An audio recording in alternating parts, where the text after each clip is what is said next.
Welcome to a special episode of The Diplomats talking about the prestigious Weaselmoot 14 Diplomacy Championships. This time it's virtual. I'm here with my podcast partner, Umble the Heat, and our podcast is always sponsored by diplomacybriefing.com. And before I talk to us about our very special guest, Umble, hello, and tell us about diplomacybriefing.com.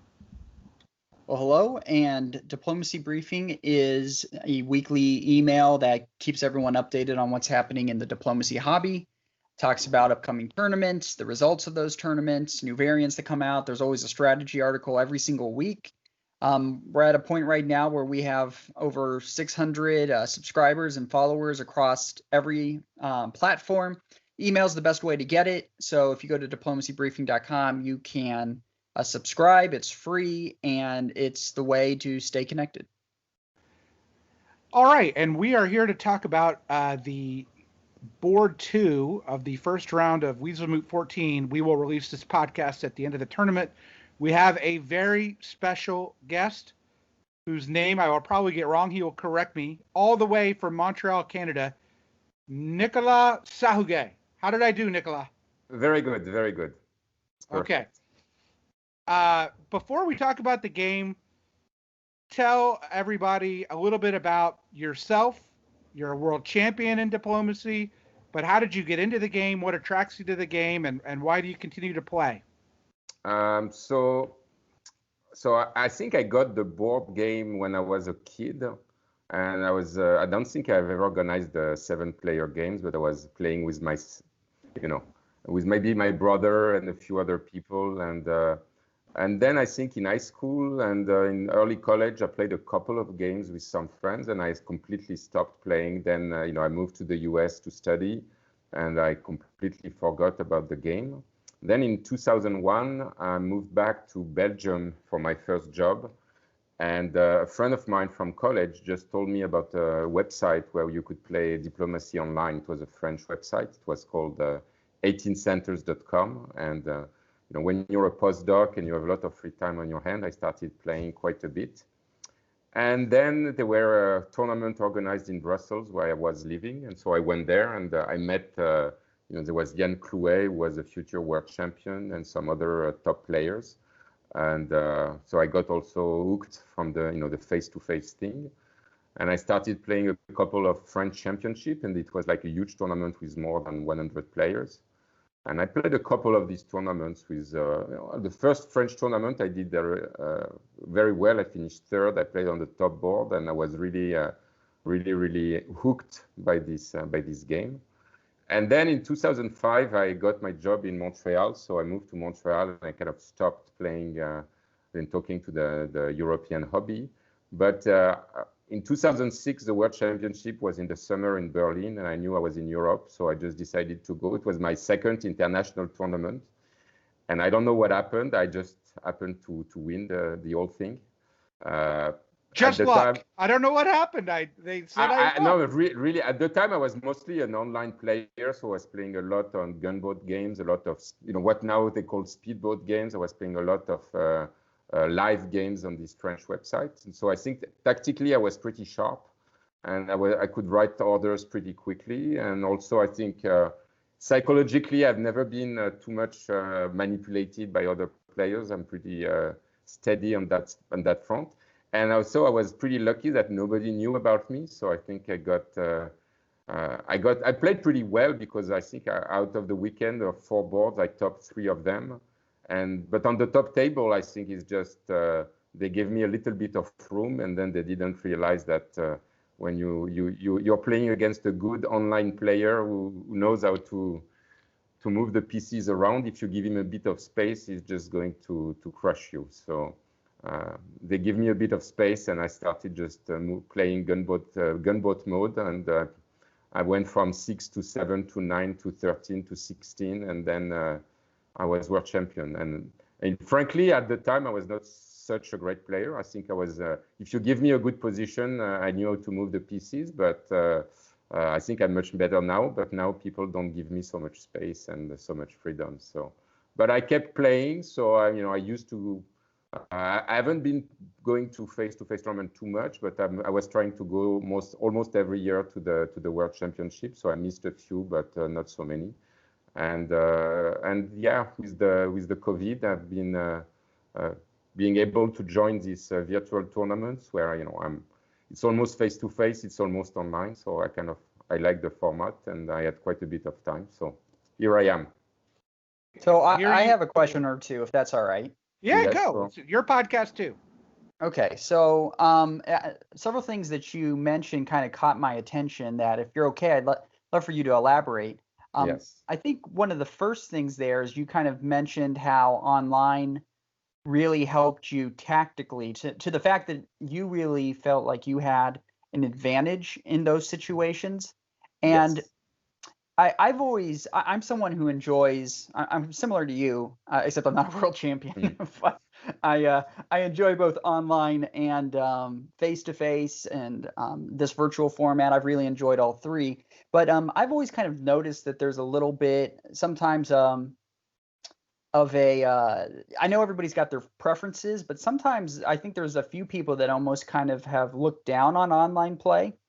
And it sounds like with what you're saying is you think that to become a really good diplomacy player, being able to do games online are maybe a pathway to doing at least to really helping on at least the tactical side. For sure. I mean, you can't. I mean, unless you're really a traveler with a lot of time and a lot of money, you can do so many face-to-face tournaments every year. So while online, you can play almost as many games as you want. And and also, so I come from the European hobby where we are used to games played until 1907.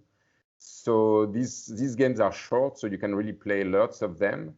And also they are very intense because basically you need to be on top by 1907, which means that the last 2 or 3 seasons, you need to optimize your move to in an incredible way. So I think that teaches you to, to really play tactically. I wouldn't say to the perfection, but you really realize the importance of every tempo when the game is on the line. And I think that's really helped me to improve my game. And now I've been playing gunboats, like long gunboats, and I think it's teaching me how to play for the solo. And I think it's a skill that I was a bit weak on that front, and I'm improving. Hopefully, one day it will pay off.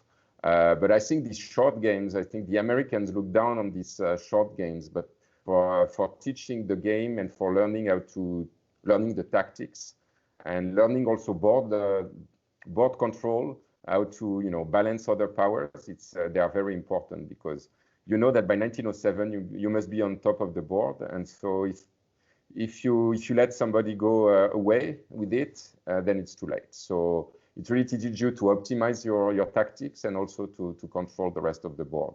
So I've seen that in the comments at the Diplomacy Network, they are saying that and I would not disagree with that, but it's more that I'm trying to control other powers, and sometimes it looks that I'm doing things slowly, but it's more because I think that's the only way to have a chance to top the board. So. Well, you've also played Turkey twice in a row. Yes, that's true. That's true.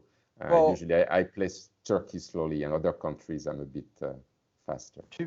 To follow up a little bit there too, one of the things that I think helped me improve pretty rapidly when I first started out playing in 2008 was in online play. You're able just to sit down and really think about moves.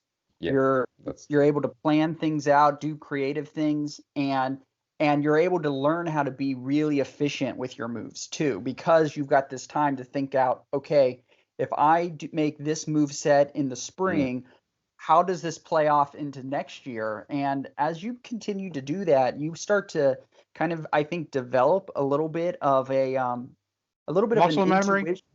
Yeah, a little bit of an intuition on how to make efficient moves. And so the big key is being able to translate that to quick deadlines. And that's always kind of the issue that sometimes online players have. But that doesn't mean that having those kind of online games are not helpful. You've got to learn how to translate that, but they are really helpful. And so I'd encourage people that just do club games, or just do some tournament games, that to try to get into some of these online tournaments, because I remember I was talking with one of the guys that was a really top online player, just talking about how some face-to-face people will come into these online tournaments and just get wiped out because they're not good. It's just, it's a different game set. And I think both sides can learn things from each other to become a more full diplomacy player. Like, I prefer the faster deadlines. I like the virtual format, the face-to-face tournament. I probably prefer that, but I feel like face-to-face does not grow you as a player as quickly as just sitting down and playing a game for a month and really thinking it through. So that's my opinion. Maybe not everybody agrees with it, but I found that to be true in my case. I have learned a ton from my online games. I've never felt like I've learned, at least tactically and strategically. Now, when I go back and look at things, I learn stuff from them. I shouldn't say I don't. I do, but I feel like I've grown far faster as a player being able to play some of these online games. But that's, like I said, that's how I look at myself. Yeah, I think the beauty of diplomacy is that you need lots of different skills. And some skills, you develop in some places. I think tactics, maybe you develop in gunboats, and strategy you develop on online long games, and then psychology you develop in face-to-face games, and so you need to put all these things together, and that's why it's not an easy game, because the best tactical players maybe are not the best negotiators, and so the good players are the ones who manage to put all these things together, and Yeah. And also, I think you need to recognize that even the best players have tons of things to learn from other players. So different players have different style. They have different things that they do well, and so you always can learn from others. And I think every different little scoring system has its own little tricks. And the more you play, the more you observe, the more you learn. And I think that's if you think you're a face-to-face player and you have nothing to learn from online players, I think you're going to miss out. And the same way, if you're an online player and you think you're much deeper in your thinking than face-to-face player, that may be true, but they have other tricks. That's true. Yeah, that's okay. That's true, and that's a good way to say it too, because that humility that you have, that you're speaking of, that's just going to help you grow and grow and grow. And you're exactly right. There's a simplicity about making quick decisions and being able to be precise. That is just a really great skill that, like you said, online players have a lot to learn from, and how to read the board quickly. So yeah, that's what makes it a challenging game. That's why people keep coming back and playing with the same map, because it's really about the people. And so that's a really good point that you make. All right, that's a good transition here. The people in our game of Weaselmoot, when I see Nicolas' name on the board, I'm like, oh my God, this is now the third time I'm, on the board with this guy.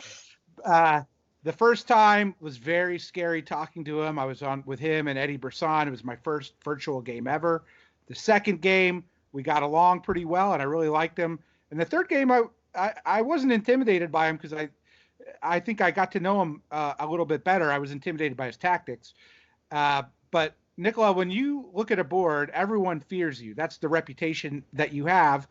And I guess you always are dealing between people who are going to come after you right away. Maybe they want to prove something, or they're worried about you, or you got to find a friend usually, I'd imagine. Yes. So I don't know. In these online tournaments, in fact, I didn't have this impression that people were going after me from the start. I mean, I had a couple of games that were tough at the start. But it's true that, I've heard many times that as soon as I have 6 or 7 centers, people are already scared. And I think that's more what I was feeling in this tournament, that as soon as I have a decent position, people are just trying to stop me. But I mean, it's much better than it used to be. So I remember my first game as world champion so I went to Vancouver for the world championship, and I was the reigning world champion. My first game I was France, and England opened to the channel, and then he moved the channel to the Mid-Atlantic Ocean and North Sea to the channel in 1901. And he was telling me, he was saying to the board, "Oh, I'm going to kill the former world champion." And I looked at him and I said, "I'm not the former world champion, I'm the reigning world champion." And like 2 years later, he was eliminated. I didn't get a good result, but that was, you have to learn that sometimes some people, they are just happy to kill a name, even if their game is not going very well after that. But I thought, in these tournaments, I think people play with that. They're saying, "Oh, he's strong, so we need to attack him," or "He's strong, you cannot give him so much space." But I didn't have the feeling that that really played against me. There are also players that are happy to play with a good player, and so that's okay. Let me bounce something off you, because I'd really love to get your opinion on this. I have a general theory that and sometimes I understand they kind of come together, but my general theory is if you play to make someone lose, you're probably going to lose too. And I understand that sometimes playing to win does mean that you got to play for someone to lose. But I think like if you come into a game saying, "I've got to attack this person no matter what," you're actually going to you're allowing somebody else then to actually create a better opportunity for them to win than actually yourself. So that's I've kind of had, I think, and I've tied that around to just confidence, people not having enough confidence to try to outplay the world champion. They think I have to attack him because I can't outplay them. What's your thoughts on that? I mean, I don't know. I mean, if you can attack a strong player and then take him out of the game quickly, then it's good for you, because then the other players that remain on the board are weaker. So, but usually, good players are good for a reason, and you're going to attack them, and they're going to defend for a long time, and usually it means that the rest of the board is going to get an advantage. So, I mean, I don't know if you think you get enough friends on the board to attack a strong player, then go for it. But otherwise, just attacking someone just because you feel that's what you want to do, usually it's not. It's like attacking someone because in a previous game he did you wrong. Usually it's not a good reason. If you know that somebody else was wronged by one player and you say, "Okay, let's go against him," then maybe it's a good way to use the reputation of a player against him. You just try to say, "Oh, let's go after the world champion," and then if 2 or 3 players tell you, "Okay, let's go," then it's a good thing. But if you go by yourself, I think it's a mistake, because he's going to defend well, and also the rest of the board is going to be happy that you get him entangled with yourself, but they are not going to help you. So I will recommend people not to attack me. So all right. Look, let's talk about the game a little bit. We don't have to get into all the details. Who did I draw? I drew Germany here, and you drew Turkey. Yeah. Just quickly on my end of it, it was odd because when the tournament announced who was playing who, you messaged me and said, "George is a really good player. He's an alliance player. You'll like him. He played France." And then I had a game against Karthik, who played England. He attacked me, and then we got along pretty well, but a super nice guy and a former Longhorn, which is graduate of the University of Texas. So I like both of them through initial negotiations, and kind of like it's who did I feel more comfortable with, and I didn't have a solid feeling on that in 01. As Turkey, it's a little more limiting, Nicolas, but tell us, we can stipulate that Italy's a very new player. That was obvious later on as you see some of the moves, and there's a slot tad unusual one here going to Naples as opposed to Apulia with the Army. And but tell us your approach to Turkey, and then what you thought of Austria and Russia. So with Turkey, I don't know. I'm used to the face-to-face meta, and in Turkey, what you really are scared of is a Lepanto opening, where basically you don't do anything from the game because Italy and Austria attack you and you just die, and you just hope that you're going to defend long enough that maybe their alliance is going to break down or somebody's going to attack them when you have one or two centers and you can come back from that. So I'm really, really paranoid and trying to avoid that situation. And the game started with Italy and Austria talking for 5 minutes in a room. It did, yeah. And so I was really, really, really freaked out. And so I talked to Russia. I think I had played with him before. And I think he's a good player, but he's not really sure about what he wants to do. He was very defensive, and he said, okay, let's do an RT, but let's bounce. And so I thought, okay, I don't think he's going to attack me, and I don't want to attack him, but I'm not sure it's... Then I talked to Austria, and he looked... I had seen his name on some of the games that were on, on YouTube. Stephen Ho. Yeah, Stephen Ho. He's played a lot recently. Yeah, and I had